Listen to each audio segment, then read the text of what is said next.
सो ये क्वेश्चन आपका composite transformation का है। कंपोजिट ट्रांसफॉर्मेशन में एक ऑब्जेक्ट दिया हुआ है ABCD, A is 0 0, D is 2 0, C is 2 2 and D is 0 2। ये एक स्क्वायर है। पहले इसके साइज को हाफ करना है, रिड्यूस करना है, इसके साइज को ओरिजिनल साइज से हाफ बना देना है एंड देन उसको ट्रांसलेट करना है x डायरेक्शन में 2 यूनिट एंड y डायरेक्शन में 2 यूनिट। मतलब इसमें दो ट्रांसफॉर्मेशन लगे हैं। पहले एक साइज को रिड्यूस करने वाला ट्रांसफॉर्मेशन जिसको हम लोग स्केलिंग बोलते हैं, जब हम लोग साइज में चेंज करते हैं तो स्केलिंग होता है, और दूसरा ट्रांसलेशन लगा हुआ है।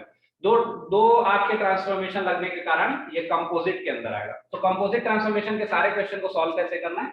x', y', 1 is equal to xy1 multiplied by transformation matrix. जितने भी आपके ट्रांसफॉर्मेशन मैट्रिक्स है वो यहां पे लिखेंगे, ट्रांसफॉर्मेशन मैट्रिक्स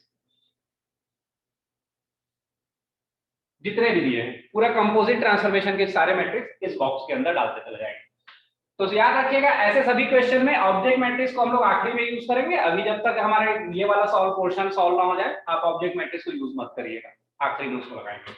सो इसको एज इट इज रख रहा हूं, यहाँ पे कोई वैल्यूज नहीं डाल रहा हूं। और ट्रांसफॉर्मेशन में कौन कौन से हैं तो देखेंगे अगर हम लोग, तो reduce the size to half of its original size. किसी भी ऑब्जेक्ट की साइज को अगर हम लोग को रिड्यूस करना है, इसका मतलब आप साइज में चेंज कर रहे हो, that means you are applying scaling. Scaling भी कितने का? हाफ। तो स्केलिंग फैक्टर होता है Sx और Sy।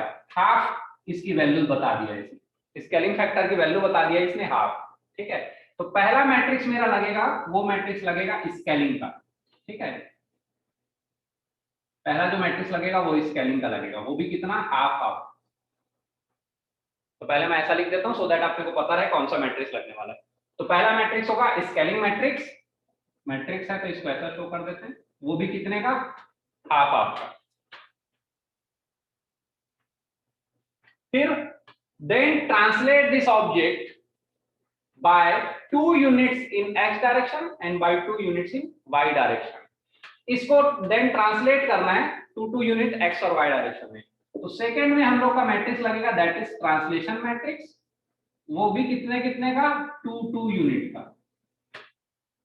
तो फाइनली इस कंपोजिट ट्रांसफॉर्मेशन में हमारे दो मैट्रिक्स लगेंगे, एक स्केलिंग का, दूसरा ट्रांसलेशन का। स्केलिंग का मैट्रिक्स हाफ हाफ रहेगा और ये 2 रहेगा। अब पहले ये मैट्रिक्स बना लेते हैं, उसको मल्टीप्लाई कर लेते हैं, बाद में उसको ऑब्जेक्ट से मल्टीप्लाई करेंगे। तो चलिए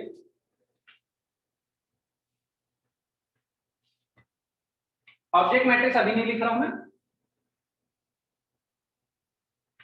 स्केलिंग का मैट्रिक्स, स्केलिंग का मैट्रिक्स अगर आपको याद होगा तो ये होता है Sx Sy 0 0, ये मैट्रिक्स होता है। और ट्रांसलेशन का अगर आपको मैट्रिक्स याद होगा तो ट्रांसलेशन का मैट्रिक्स होता है 1 1 1 Tx Ty 0 0 0 0। So this is your scaling matrix, this one is your translation matrix। तो यहाँ पे Sx और Sy की वैल्यू हाफ हाफ दी हुई है। सिमिलरली Tx और Ty की वैल्यू यहाँ पे 2 2 दी हुई है। तो इस दोनों मैट्रिक्स में ये वैल्यूज पुट करेंगे और उसके बाद इसको मल्टीप्लाई करेंगे। But at the same time you can see, can we multiply this to matrix? नहीं, ये मैट्रिक्स मल्टीप्लाई नहीं होंगे because it is 3x3 matrix and it is 2x2 matrix. तो फाइनली जब आप वैल्यू पुट करेंगे, बाद में इसको मल्टीप्लाई करेंगे, तो ये मल्टीप्लिकेशन नहीं होने वाला। तो ऐसे केस में अगर आपको कभी भी किसी ट्रांसफॉर्मेशन के मैट्रिक्स में कुछ एडिट करना हो, उसके साइज में कुछ चेंज करना हो, उसके साइज को कुछ अल्टर करना पड़ा सो दैट मल्टीप्लिकेशन आपका इजी हो जाए या मल्टीप्लिकेशन पॉसिबल हो जाए, तो आप 0 0 1 का एक रो और 0 0 1 का एक कॉलम इसमें ऐड कर सकते हैं। कभी भी ट्रांसफॉर्मेशन के किसी भी मैट्रिक्स में हम लोग 0 0 1 का एक रो और 0 0 1 का एक कॉलम आप ऐड कर सकते हो। It doesn't make any difference in this solution, इसमें सॉल्यूशन में कोई भी डिफरेंस नहीं आएगा। तो इसको 2x2 को मैं 3x3 में कन्वर्ट कर लेता हूँ और 1/2 वैल्यू पुट कर देता हूँ, यहाँ पे 2 और 2 वैल्यू पुट कर देता हूँ। फाइनली हम लोग इसका फिर मल्टीप्लिकेशन करेंगे। तो चलिए मैं इसको हटा रहा हूँ, फाइनल आपका मैट्रिक्स लिखता हूँ।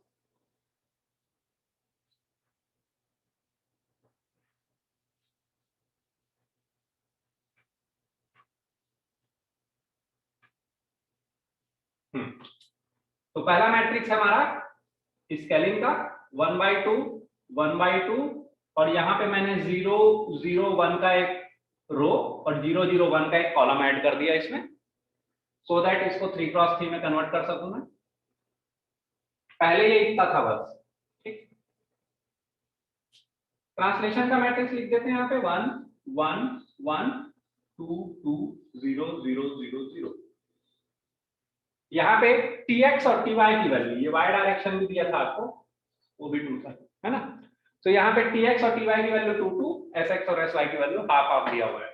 अब इन दोनों को हम लोग मल्टीप्लाई करते हैं और फाइनल आंसर लाते हैं।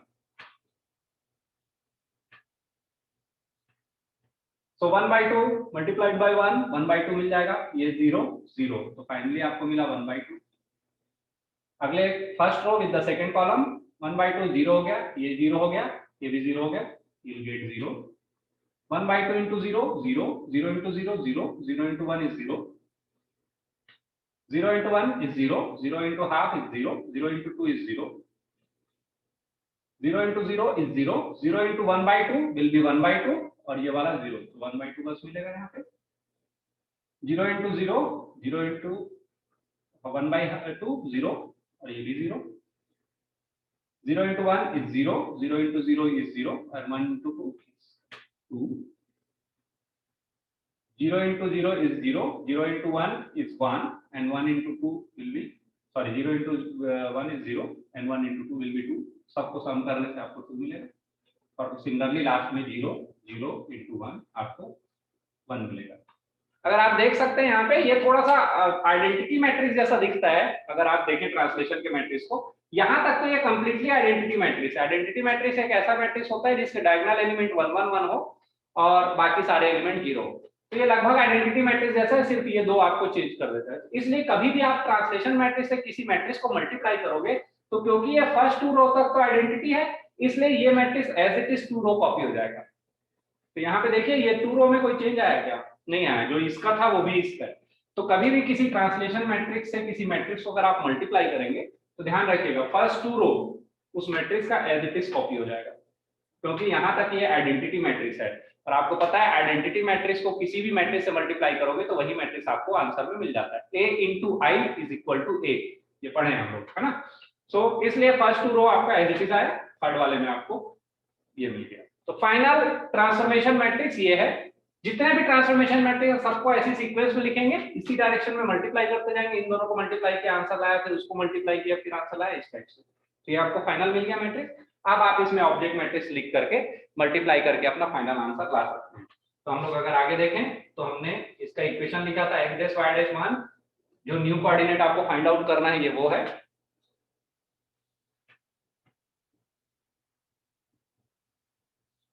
is equal to xy1 multiplied by transformation matrix. तो फाइनल ट्रांसफॉर्मेशन मैट्रिक्स आपको मिल चुका है, अब आप इससे मल्टीप्लाई कर सकते हो। तो xy क्या चीज है?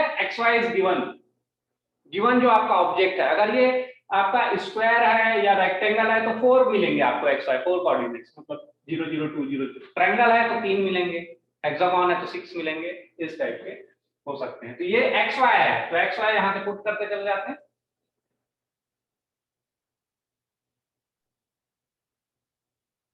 फर्स्ट 0 0, सेकेंड 2 0, थर्ड 2 2 और फोर्थ 0 2, ठीक है।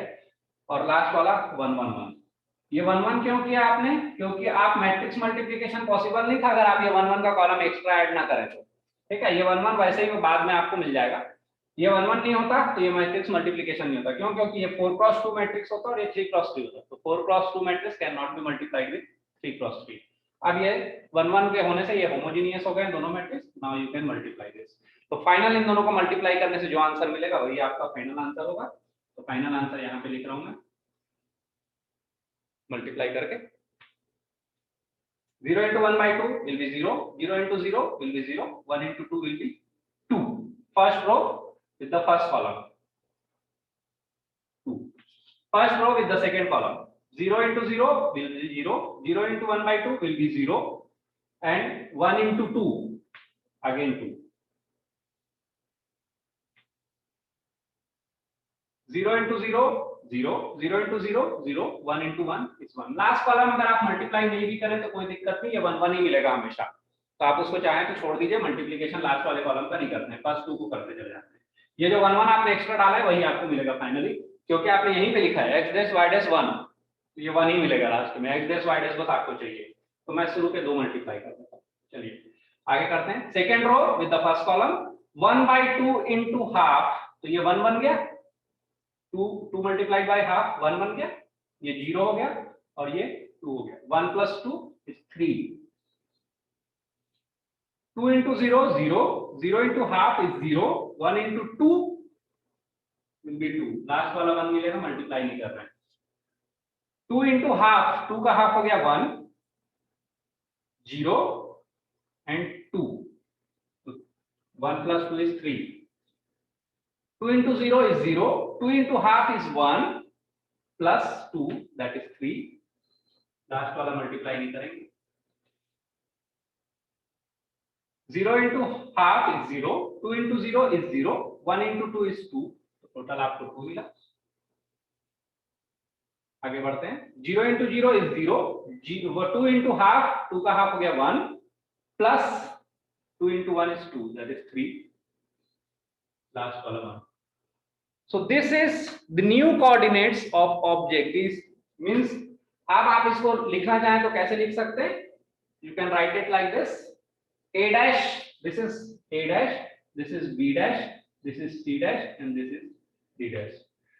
These are the new coordinates, a dash, b dash, c dash and d dash. Object जो आपको बोला था कि नया ऑब्जेक्ट फाइंड आउट करना है, उसके कोऑर्डिनेट्स ये होंगे।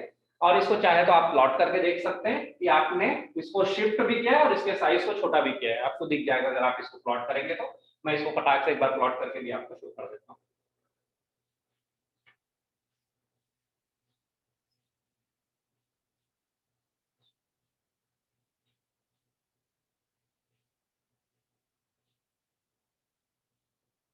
इनिशियली ऑब्जेक्ट आपका कैसा था, तो देखिए ऑब्जेक्ट आपका इनिशियली ऐसा था, 0 0 2 0 2 2 और 0 2, और जब आपने इसमें लगाया कंपोजिट ट्रांसफॉर्मेशन तो ये ऐसा मिल गया। फर्स्ट कोऑर्डिनेट जो 0 0 था वो बन गया 2 2, ये हो गया आपका a डैश, मैं उसको दूसरे कलर से बना देता हूँ। सेकेंड 3 2, x डायरेक्शन में 2 अगर ये तो 3 आगे कहीं पे मिलेगा और 2 ये, this is b dash.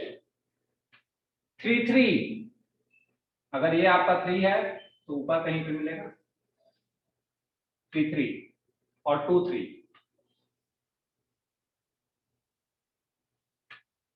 Object अगर आप देख रहे हैं तब ऑब्जेक्ट की साइज हाफ हो गई है, साथ में उसकी पोजीशन भी चेंज हो गई है, तो आपने दोनों चीज लगाया, और लेकिन स्क्वायर स्क्वायर ही है, आपने शेप चेंज नहीं किया, ठीक है।